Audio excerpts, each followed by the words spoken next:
સ્વાધ્યાય 7.4 દાખલા નંબર 1 પ્રત્યેક વિધા ચાશુ બને તે રીતે ખાલી જગ્યા પૂરો। એક સંખ્યા બીજી સંખ્યા કરતાં કેટલી ગણી કે કેટલામાં ભાગની છે તે દર્શાવતી સંખ્યાને શું કહેવાય? ગુણોત્તર। તો આપણે 10/2 કરીએ તો શું થઈ ગયું? ગુણોત્તર। ગુણોત્તર દર્શાવવા માટે બંને રાશિના એકમો કેવા હોવા જોઈએ? સરખા હોવા જોઈએ। માનો કે બંને ગ્રામમાં હોવા જોઈએ કે આ બંને કિલોગ્રામમાં, તો એના રાશિ કેવી હોવી જોઈએ? સમાન। ત્રીજો દાખલો છે ગુણોત્તર દર્શાવવા માટે બંને રાશિઓમાંથી એક પણ રાશિનું મૂલ્ય શૂન્ય ન હોવું જોઈએ। શૂન્ય હોય એક તો એનું શું મળે? ગુણોત્તર મળે જ નહીં। ચોથો દાખલો છે 8/12 ગુણોત્તર। તો 8/12 તો શું થશે? 8ની જગ્યાએ 4 × 2 અને 4 તેરી 12 તો શું થશે? 4 4 ઉડી જાય તો ગુણોત્તર આપણે શું મળે? 2/3 તો શું થશે? 2/3। 32 અને 24 ગુણોત્તર। તો 32 24 તો 32ની જગ્યાએ શું લખશું? 8 ચોકું 32 અને 8 તેરી 24 તો 8 8 વયા ગયા તો શું મળ્યું? 4/3। 18 રૂપિયા અને 30 રૂપિયાનો ગુણોત્તર। તો 18 રૂપિયા અને 30 રૂપિયા તો 6 તેરી 18 અને 6 35 6 6 વયા ગયા તો ગુણોત્તર શું આવશે? 3/5। સાતમો છે 2 કિગ્રા અને 750 ગ્રામ। હવે 2 કિગ્રાને ગ્રામમાં ફેરવો એટલે કેટલા થશે? 2000 અને 750ને શું થશે? 750 એમના તો આ શૂન્ય શૂન્ય ઉડી જાય, વધ્યું શું?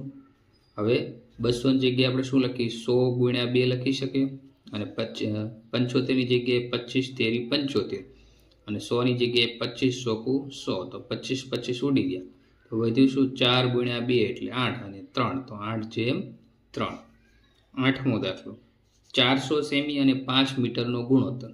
તો 400 સેમી એમના, હવે 5 મીટર, 1 મીટર એટલે કેટલા થાય? 100 સેન્ટીમીટર તો 5 મીટર એટલે 500 તો શૂન્ય શૂન્ય ઉડી ગયા તો વધ્યું શું? 4/5। નવમો દાખલો 50 પૈસા અને 2 રૂપિયાનો ગુણોત્તર। તો 50 પૈસા એમ લખી નાખશું, 2 રૂપિયા, 1 રૂપિયો એટલે કેટલા થશે? 100 પૈસા, બસ 2 રૂપિયા એટલે 200 પૈસા તો શૂન્ય શૂન્ય ઉડી ગયા અને 5 ચોકું શું થશે? 20 તો ઉપર કાંઈ ન હોય તો શું ગણાશે? 1 તો 1/4। 10મો દાખલો ખાલી જગ્યાના 20% 40 થાય તો એક્સના 20% બરાબર આપણે શું લખી નાખશું? 40। આવું થઈ ગયું। હવે 20 × 50 શું થઈ જશે? 100 તો 20 20 ઉડી ગયા તો વધ્યું શું? x બરાબર 40 × 5 તો 4 × 5 = 20 તો શું જવાબ થઈ જશે? 200 અને 1 શૂન્ય એટલે 200। 11મો દાખલો 50% એટલે 50% એટલે શું થશે? 50/100 તો શૂન્ય શૂન્ય ઉડી ગયા અને 5 દુ 10 તો ઉપર કાંઈ ન હોય તો શું હોય? 1 અને નીચે 2 તો 1/2।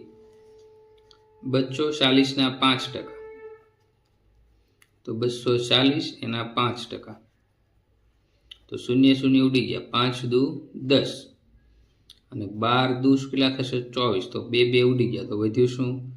12/1 અથવા શું થશે? 12। 13મો દાખલો 3/4 ને ટકામાં રૂપાંતર કરો। તો 3/4 ગુણ્યા શું થશે? 100 તો 100ની જગ્યાએ શું થશે? 25 × 4 તો 25 ચોકું કેટલા થશે? 100 તો 4 4 ઉડી ગયા તો 25 તેરી કેટલા થશે? 75 તો 75%। 14મો દાખલો 25 વિદ્યાર્થીઓમાં 72% વિદ્યાર્થી ગણિતમાં હોશિયાર છે તો ખાલી જગ્યાએ વિદ્યાર્થીઓ ગણિતમાં નબળા છે તો શું કરશું આપણે? 25ના શું કરશું આપણે? 72% છેદમાં શું આવશે? 100 તો 25 × 4 તો 25 ચોકું શું થાય? 100 તો આ 25 ગયા, આ 25 ગયા। હવે આ 72ની જગ્યાએ શું વધ્યું? 18 ચોકું 72 આપણે લખી શકીએ તો 4 4 ઉડી ગયા તો વધ્યું શું? 18 તો 72% એટલે કેટલા વિદ્યાર્થી થયા? 18 તો બાકીના વિદ્યાર્થી નબળા હશે તો 25 - 18 તો કેટલા મળશે આપને? 7 તો 7 વિદ્યાર્થી ગણિતમાં કેવા છે? નબળા છે। એક્સના 12% એ 48 છે તો એક્સ બરાબર કેટલા? 15 તો એક્સના આપણે કેટલા કરશું? 12% તો છેદમાં 100 થઈ જશે બરાબર કેટલા મળે છે? 48 તો હવે શું લખશું? એક્સ બરાબર આ બેનો ગુણાકાર 100 × 48 અને છેદમાં આ 12 એને ગુણાકારમાં થાય ક્યાં જશે? ભાગાકારમાં તો તો આ 12 ગુણ્યા 4 48 થશે, તો 12 12 વયા ગયા, તો 100 ગુણ્યા 4, તો x બરાબર આપણે કેટલા મળશે? 400. 100 ચોકું 400. 16મો દાખલો. રૂપિયા 1500ના ડ્રેસ પર 12% વળતર મળે તો વળતરની રકમ ખાલી જગ્યા થાય. તો 1500ના 12% કરવા પડશે આપણે. 0 0 ઉડી ગયા. હવે શું વધ્યું? 15 ગુણ્યા 12. 15 ગુણ્યા 12 કર્યું એટલે તમને કેટલા મળશે? 180. તો 180 રૂપિયા વળતર થયું. 17મો. રૂપિયો 1200ના ટેબલ ઉપર 20% વળતર મળે છે તો ટેબલ ખાલી જગ્યામાં મળે. તો 1200 ઉપર આપણે 20% વળતર કરી નાખશું. 1200ના 20%. 0 0 ઉડી ગયા. તો 12 દુ કેટલા થશે? 24. અને આ 0 એટલે 240 થયા. તો 1200 ઉપર વળતર કેટલું છે? વળતર બરાબર 240.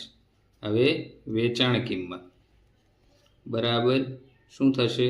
સાપેલી કિંમત માઇનસ વળતર. તો સાપેલી કિંમત કેટલી હતી આપણી? 1200, જે આપણે આપેલી છે.